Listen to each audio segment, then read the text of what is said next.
하나님 말씀은 로마서 12장 14절로 21절 말씀, 성도의 생활 규범이라 하는 제목으로 함께 은혜를 나누고자 합니다. 우선 이 로마서의 배경을 간단히 생각하는 것이 오늘 말씀에 연관성이 있는 줄로 압니다. 로마라고 하는 그 시대적 배경을 간단히 생각해 보면은 바벨론 시대에 이어서 메데 파사, 그 다음에 헬라, 그 다음에 로마, 이렇게 역사가 계속되는데, 그 과정에서는 모두 전쟁을 거쳐서 그런 역사적 과정이 이루어지는데, 로마가 이제 형성되면서 로마는 많은 지역, 그 당시로 표현하면은 세계 거의 전 지역을 통괄하는 그러한 중심 나라인데, 그렇게 하기 위해서는 여러 가지 정책이 필요합니다. 그 정책 속에 그걸 다 이야기할 수는 없지만은 정책 속에 이 종교적인 문제가 대단히 큰 문제가 되었습니다. 점령한 지역이 그 로마의 정책에 다 순종하고 따라가는데, 이 기독교를 믿는, 오늘로 표현하면은 예수쟁이들만은 마음대로 안 돼요. 그 뭐가 거기에 문제가 돼서 그러느냐 하면은, 종교라고 하는 것은 같은 종교를 믿는 사람들끼리 통일성이 있거든요. 처음 보는 사람이라도. 제가 그전에도 표현을 했습니다마는, 얼굴이 새카맣고 생긴 것은 참 요상스럽게 생겼고, 그래도 서로 예수 믿는다 이렇게 알게 되면은 그래 반갑고, 그 뭐 까맣고 생긴 거 이상하고 그런 것이 문제가 아니에요. 그래서 형제, 자매, 한 가족, 그런 느낌을 갖습니다. 그러니까 로마가 점령 지역의 모든 사람들을 종교 통일을 하는 거예요. 근데 그 종교 통일이 뭐냐 하면은, 로마의 황제는 신이다. 그러니까 잡다하게 뭐 귀신 섬기고, 무슨 또 우상 섬기고, 무슨 해와 달을 섬기고, 산에 가서 무슨 나무, 바위, 뭐 물 이렇게 잡다하게 섬기던 사람들을, 그래도 권력이 있고 큰 나라의 제일 왕이 되고 또 그런 그 능력이 있는 그 로마의 황제가 그게 신이다. 그러니까 그렇지. 그 사람이 이 바위덩이보다는 낫지. 이 고목나무보다는 낫지. 뭐 이거보다는 낫지. 그렇게 해서 황제를 섬길 수는 있잖아요. 그러면은 모두가 한 종교를 가지고 있으면은 단합이 잘 돼요. 서로 마음이 하나 돼요. 그래서 그런 정책으로 인위적으로 종교를 만든 거지요. 로마의 황제는 곧 우리 표현으로는 하나님이다, 신이시다, 또 예수님이시다. 그렇게 표현을 해서 전부 그 황제를 숭배하게 했는데, 기독교만은 그게 허락이 안 되잖아요. 나사렛 예수, 십자가에 못 박혀 돌아가시고 부활하신 구주 예수, 그분만이 하나님의 아들이시고 그분만을 섬기는 것이 참 신앙이고 구원이기 때문에, 우리 표현으로 지금 현재 표현으로 예수쟁이들은 이건 마음대로 안 되거든요. 별스럽게 위협을 해도 안 돼요.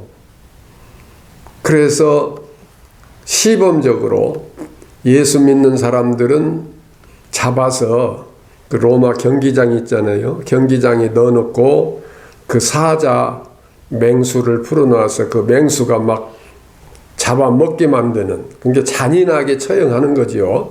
그러면은 가만히 서 있어서 잡아먹으라고 그럴 사람이 어디 있어요? 아무리 예수 믿는 사람이라도 막 비명 지르고 도망다니다 결국은 맹수에게 물려서 죽고, 그런 모습들을 그 많은 사람들이 볼 수 있도록 그렇게 처형을 했어요. 아이고, 예수 믿었다간 저렇게 죽어 큰일 나지. 그래서 이제 예수 안 믿고 다 황제를 섬기게 하려고 그런 것입니다. 또 짐승 가죽을 입혀가지고 높은 데서 낭떠러지로 밀어뜨려서 그렇게 처형하는 처형도 있었고, 나무 기둥에다가 꽁꽁 묶어놓고 기름 뿌리고 불을 질러서 그 비명을 지르며 죽어가는 모습을 보고서 많은 사람들이 예수를 못 믿게 하려고 하는 그런 정책을 쓸 때입니다. 그런 로마에 있는 성도들을 향해서 사도 바울이 이 로마서를 쓸 때에 그런 상황을 다 알고, 그런 상황에서 어떻게 우리 그리스도인들은 어떤 삶을 살아야 한다, 그 생활 규범이라고 제가 이렇게 제목을 정했죠. 그래서 어떻게 살아야 한다, 그런 차원에서 이 로마서를 기록한 것입니다. 그러니까 1장 1장 17절에서는 의인은 오직 믿음으로 말미암아 살리라. 아무리 세상이 이렇고 저렇고 권력이 이렇고 뭐 재난이 오고 뭔 별스런 일이 있어도 의인은, 이게 의인은 누구냐 하면 예수 믿는 사람이에요. 그러니까 뭐 죄를 안 지어서 뭐 선하게 살아서 의인이란 뜻이 아니라 예수를 믿음으로 죄사함을 받았으니까 의인이라고 표현을 하는 것이죠. 의인은 믿음으로 말미암아 살리라. 그 믿음이 뭐예요? 믿음이 예수를 믿는 것인데, 그 예수를 믿는 믿음의 삶이 현실적으로는 어떻게 나타나야 되느냐, 그런 내용으로 오늘 말씀이 연결이 됐으면 좋겠어요. 그러니까 다시 요약을 하면은, 엄청난 박해를 받고 어려움을 당하고 결국은 그들 손에 의해서 뭐 짐승의 밥이 되어지고 불에 태워지고 낭떠러지에 떨어져서 죽는 그런 억울한 일을 당하더라도 그들을 향해서 어떤 자세의 삶을 살아야 하느냐, 이것입니다. 오늘 말씀의 핵심이요. 그러면 다시 이 말씀을 오늘 현실에 적용한다면은, 오늘날 정치, 또 국제 간, 어떤 단체 간이라고 하면은 정당 간, 무슨 운동, 그런 단체들, 이 눈곱 많은 거 있으면 그것을 막 튀겨가지고 막 큰 산만큼 부풀려서 뭐 어쩌고 저쩌고 그런 사회 아닙니까? 예. 정치적으로 더 그렇죠. 정치적으로 또는 경제적인 건 뭐예요? 자기가 더 어떤 수익을 올리기 위해서는 상대를 하여튼 깔아뭉개야 되고 뭐 그런 면에서 이 로마 시대와 비슷하다. 어떤 면에서는 더하다. 그럴 수도 있는데, 그런데 그렇게 박해를 받는 성도들을 향해서 사도 바울은 뭐라고 권고했느냐? 이 로마서에 뭐라고 썼느냐? 그렇다면 그 말씀은 오늘 우리에게 주시는 말씀이나 똑같은 거 아니겠어요? 그런 본문에 있는 그대로 말하면은 너희를 박해하는 자를 축복하라. 그럼 박해하는 자, 핍박하는 자, 이제 성경의 표현은 박해로, 요즘 새로 번역에는 박해로 했고 그전에는 핍박이라고 했고 그런데 핍박하는 자를 축복하라, 축복하고 저주하지 말라 그랬습니다. 그러면 이제 이렇게 생각해 보세요. 예수 믿는다고 잡아다가 그 경기장에 넣어놓고 맹수의 밥이 되게 하는 그런 사람들을 저주하지 말라. 그런 뜻 아니겠어요? 축복하라. 오히려 축복하라. 그러면 축복하라면 어떻게 해야 되겠어요? 우리가 이제 실제적으로 표현한다면, 지금식으로 표현한다면, 그런 사람을 위해서 하나님, 저들이 잘 알지 못하니 저들을 용서하시고, 저들의 마음속에 깨닫게 하시고, 저들이 또한 잘 되고 복받아서 하나님 섬기는 백성이 되게 하여 주옵소서. 이것이 구체적으로 축복하는 거 아니겠습니까? 내가 뭐 가진 것이 있어서 물질을 많이 갖다 주면서 잘 살라고 도와주는 거 그렇게는 못하지요. 없으니까. 그러나 없더라도 그들의 손에 의해서 잔인하게 죽는 그런 상황 속에서도 그들을 저주하지 말라. 그럼 오늘날 안 믿는 사람들 표현으로 무슨 표현이 될까요? 앓느니 죽지? 그런 말 있지요? 예, 앓느니 죽는다. 그러나 성경은, 하나님의 말씀은 그렇게 박해하는 사람에게도 저주하지 말고 오히려 그를 축복하라 하는 것입니다. 그러니까 그 저주의 대상, 축복의 대상은 로마의 정권이에요. 로마의 정권이라면은 그 권력을 가진 자들, 예수 믿는 것을 박해하는 자들인데, 오늘로 말하면 우리를 예수를 믿지 못하게는 아니할지라도 우리에게 어떤 가해하는 자들, 같이 예수 믿는 사람 중에도 그럴 수 있죠. 또 예수 안 믿는 사람이 그럴 수도 있고, 그 관계없이 내게 어떤 해를 끼치고 나를 모함하고 나를 멸시하고 나를 천대하는 그 사람을 저주하지 말라. 저주하지 말고 축복하라. 이것이 성도의 생활 규범이라, 그런 뜻입니다. 그런데 그 사람들이 즐거워하면 같이 즐거워하고, 그들이 슬퍼하면 같이 슬퍼해 주라. 마음을 같이 해 주라. 예를 들어서 내 원수라고 표현하겠습니다. 원수가 그냥 돌부리에 채해서 탁 넘어졌는데 아이고 고소해. 그런 식이 돼서는 안 된다 이거예요. 아무리 원수라도 그가 넘어져서 어려움을 당할 때 가서 일으켜 줄 수 있는 자세. 또 그가 뭐가 잘 돼서 즐거워하면은 막 속이 뒤틀리고, 그 내 원수 그놈이 세상에 뭐 그거 잘 됐다 막 그렇게 속에 분을 품고 미워할 것이 아니라, 그 집에서 잔치하면 같이 가서 잔치 참여해 주면서 즐거워해 주라. 그런 표현 아니겠습니까? 예. 그리고 또 같은 교인이 어려움을 당했으면 같이 울어줄 수 있는 그런 자세.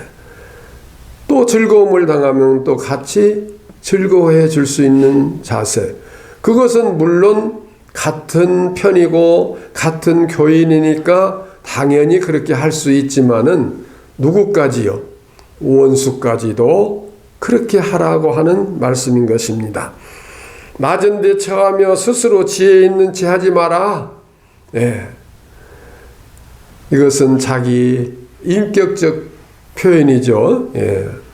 아무리 남이 어떻게 저렇게 이렇게 하더라도 나 자신 언제나 겸손하고 온순하고 스스로를 낮추는 그런 겸손의 자세, 예수님의 인격을 가지라, 그런 표현입니다. 그리고 모든 사람으로 더불어 화목하라. 그 모든 사람 중에는 누가 있어요? 나를 잡아 죽이고 멸시하고 천대하고 박해하는 로마의 정권들이 있습니다. 그들하고도 어떻게든지 화목하라. 이 세상적으로 가능한 말이 되겠습니까? 예를 들어 우리나라로 보면은 이북 아무개 하고 그러지 말고 화목하라. 그러면 당장 이제 뭐 난리 나죠. 뭐 반공, 뭐 친북, 뭐 그런 용어를 가지고 난리가 날 거예요. 또 일본 사람 뭐 어쩌고 저쩌고 하면은 또 친일파네 뭐네 난리 날 텐데, 성경은 그런 걸 떠나서 누구하고도 화목하라. 그렇게 잔인하게 처형하는 그 로마의 정권 그 사람들하고도 어떻게 하든지 화목하라. 그리고 원수 갚으려고 하지 말고, 우리가 얼마나 당했는데 하고 원수 갚으려고 하지 말라. 누구에게 맡기라? 하나님께 맡기라. 하나님이 알아서 하신다 이 말이에요. 하나님께서 알아서 하시니까 내가 원수 갚으려고 하지 말라. 그런 표현이죠. 그 다음에 그런 원수가 줄이거든, 즉 배고파 하거든 먹을 것을 주고, 목말라 하거든 마시우라. 한번 현실적으로 생각해 보세요. 이북에 식량을 보내니까 그거 먹고 또 그거 팔아서 뭐 핵무기 만들고 뭐 어쩌고 저쩌고 하는데 보내야 하느냐, 뭐 그런 시비가 많이 붙던데, 그런 정치적 뭐 사상적인 것을 떠나서 일단 배고픈 사람은 먹여야 돼요. 목마른 사람에게는 물을 줘야 돼요. 정치나 사상이나 민족이나 국가나 인종이나 이러한 것을 초월해서 배고픈 사람을 먹이고 목마른 사람을 물을 마시게 만들어야 돼요. 그런데 진짜 배고픈 사람은 누구요? 생명의 양식, 복음이 없는 사람이 진짜 배고픈 사람이에요. 그러니까 선교를 해야 돼요. 진짜 목마른 사람은 누구예요? 우리의 생수가 되시는 예수 그리스도가 저들에게 없는 사람, 그게 목마른 자들이에요. 가끔 TV에서 보면은 저 아프리카 쪽에 그 어려운 사람들 표현한 거 보면 먹을 것이 없어서 그렇게 애타고 굶주리고 하는 모습, 또 마실 물이 없어서 참 멀리 가서 흙탕물 조금 갖다가 그걸 마시는 모습, 그걸 보여주고 있죠. 그런데 그게 육적으로 그렇게 한 것도 불쌍하지만은 영적으로 생명의 떡, 이 말씀의 떡, 복음이 없어서 고목나무에 가서 절도 하고, 어떤 바위 밑에 가서 절도 하고, 강가에 가서 절도 하고, 산에다 대고 절도 하고, 그 뭐예요? 먹을 것이 없으니까 그냥 아무 것이라도, 우리 표현으로만 흙이라도 집어먹는, 그거 불쌍하잖아요. 그들에게 먹을 것을 줘야 돼요. 마실 물이 없어서 흙탕물을 마시는 거, 참 우리 물 마실 때마다 감사해야 되겠죠. 예. 얼마나 감사해요. 이렇게 깨끗한 물을 마음껏 마실 수 있으니까. 그게 또 복음이거든요. 예수 그리스도, 나는 하늘에서 내려온 산 떡이요 또 생명의 물이라 그러셨잖아요. 그리고 악으로 갚지 말고 악을 뭘로 이기라? 선으로 이기라. 그러면 악을 선으로 이긴다는 말씀은 뭐 설명할 필요가 없습니다. 상대가 아무리 내게 악한 일을 했어도 나는 그에게 좋은 면으로 해서 선으로 갚는, 즉 그렇게 하는 것이 이긴 것이고, 목마른 자에게 마실 것을 주고 배고픈 자에게 먹을 것을 주는 것은 마치 무엇과 같으냐면은 원수의 머리에다가 숯불을 피워놓은 것 같다, 이렇게 표현했습니다. 머리에다가 숯불 피워놓으면 어떻게 되겠어요? 그건 뭐 두말할 것도 없는데, 그러니까 그런 진노는 하나님께서 다 알아서 하시니까 너희는 악을 악으로 갚지 말고 악을 선으로 갚으라. 먹을 것을 주라, 마실 것을 주라. 네. 그들과 더불어 화목하라. 누구요? 예수 믿는다고 경기장에 갖다 놓고 맹수로 하여금 물어뜯고 먹게 만드는 그런 사람들이 원수인데, 그 당시 그들을 향해서 이렇게 하라. 그들이 배고프면 먹이라. 그러나 오늘 세상 말로 말하면은 그냥 사촌이 논만 사도 배가 아픈 그런 시대인데, 나를 그렇게 못되게 한 사람이 실패했다, 병들었다, 죽었다. 우리 속에서는 몇 년 묵은 체정이 내려가요? 10년 묵은 체정이 내려가는 것 같이 시원하다. 그건 안 된다는 것입니다. 그건 성도의 생활이 아니다. 예수 믿는 사람들의 가질 마음이 아니다. 그러니까 우리는 상대가 좋고 나쁘고 어떤 사람이고 뭐 어느 나라에 속하고 어떤 동족이고 과거에 어떤 일을 했고 그런 것은 불문에 붙이고 뭐 꼭 잊어버리고 모르라는 뜻이 아니라 알더라도 그걸 초월해서 그들과 더불어 화목하고 그들이 어려움을 당하면 도와줄 수 있고 진심으로 마음에 그들을 위해서 기도해 줄 수 있고 복을 빌어줄 수 있고 그 악을 원수 갚지 않고 선으로 갚을 수 있는 그러한 삶을 살라. 제가 왜 이 말씀을 준비했냐 하면은 요즘 정치적으로 얼마나 서로 물고 뜯고 조그마한 것만 뭐 있어도 그냥 막 튀겨가지고 그 뒤바뀌기는 얼마나 또 큰지 몰라. 잘 효력이 좋은지 몰라요. 내가 이렇게 튀겨서 어쩌고 저쩌고 뭐 물론 그 잘못을 저지른 사람 좋다는 뜻이 아니에요. 그래서는 안 되지요. 그렇다고 그렇게 그걸 막 전체인 양 그래서도 안 된다. 우리 믿는 사람들은 그러면 안 된다. 내가 그렇게 좀 한번 해주고 싶은데 나는 그럴 수도 없지만은 저 사람이 한번 잘했네. 아이고 내 대신 잘해줬네. 고맙네. 그래서도 안 된다. 아이고 이제 그만하지. 그렇게까지 하면 쓰겄나. 그만하지. 그저 덮어두자. 그런 마음이 우리 속에서 우러나야 돼요. 그리고 그 잘못을 저지른 사람 안쓰럽게 불쌍히 생각되는 그 마음이 우리 속에서 우러나야 되는데 누구라도 원수라도 그렇게 해야 되는데 아니 형제지간에 얼마나 싸우고 치고받고 뭐 그렇게 주먹으로 치고받고는 아니더라도 서로 고소 고발해가지고 재산 한 푼이라도 더 가지려고 하고 뭐 하려고 하고 그런 일들이 얼마나 많은지, 또 교회 안에서도 어떤 것을 서로 차지하려고 그런 문제도 많은데 요즘은 다 없어졌지요? 덕스럽지 못해서 제가 표현하고 싶지 않아요. 네. 그러지 말자. 우리는 하나님 앞에서 성도답게 살자. 이것이 오늘 우리들의 살아가는 생활 규범이 되어야 된다 하고 하는 것입니다. 그러니까 남과 관계가 없어요. 남이 잘했든 잘못했든 관계없이 나만 어떻게 하자? 잘하자. 나는 잘하자.